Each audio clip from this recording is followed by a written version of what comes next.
Tiyaga mo talaga dyan, ano, para yung pilian ng lupa. Dati ang libangan mo, kuskusin yung kaldero, papuputiin. Maputi pa yung kaldero ko eh. O, Alam naman makuskus pa ako. ano ngayon ang libangan mo? Ito. Anong ginagawa mo dyan? Pre.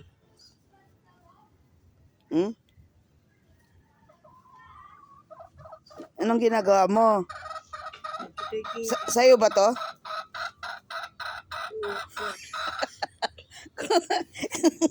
Kumaway ka.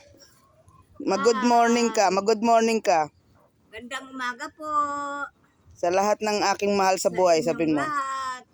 Mga mahal ko sa buhay. Mahal ko sa buhay. Na andyan sa Bisaya. Nandyan sa Bisaya. Nandito, naglilinis ako. Nagkukan ako ng lupa. Pera rin to eh.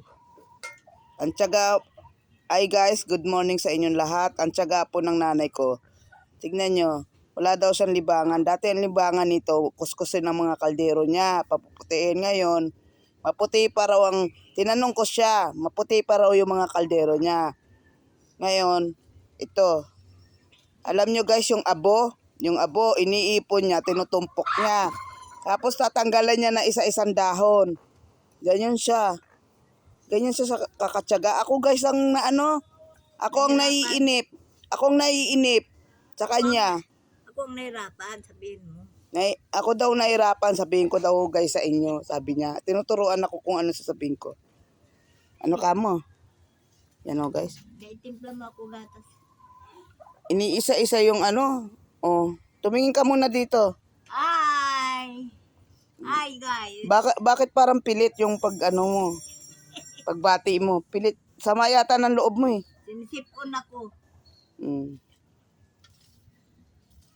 Yan o, ang tiyagaan niya. Ang tiyagaan niya guys. Ay, yung isa naman nagsasalok ng tubig at simbak ko. Pupunta siya sa CR. Kasi yung tubo namin dito naputol. Wala, didikit ang kuto. Huwag mo nang iangat ah. Kaya lang, tatain lang ako. Sabi mo kahit dikitan, wala eh. Antay mo na si Luigi. Ang dami naman yung ipon na tubig dyan eh. Para tumibay eh, kung anong ipapalit dyan. Ayun o, ang manok niya. Ang manok ni San Pedro. Mother, inihingi ni Tito Alex siyang panabong mo. Anong desisyon mo? Bilhin niya 3,000. Ipapadala mo, isasakay natin sa eroplano? Basta nandito yung 3,000. O, sabi mo sasabihin mo sa pinsan mo? Sige Alex, ikaw naman ang mayaman. Si Ate Nining mo, alam mo naman. Tito Alex, kung mapanood mo tong video ko, video ng nanay ko, yung sinasabi mong gusto mo tong manok na panabong, negosyante ho tong nanay ko, gusto niya bayaran mo daw. Kasama na yung pamasahe daw sa eroplano. Papadala daw niya. Ayun. Si manok ni San Pedro, panabong. Ang manok ni San Pedro, tignan mo nanay ko, ginagapang niya talaga. Sige na guys, maraming salamat ulit sa inyong lahat. At mahal na mahal namin kayong lahat na andyan, na mga nanonood sa aking mga video. Maraming salamat uli. I love you sa inyong lahat. God bless.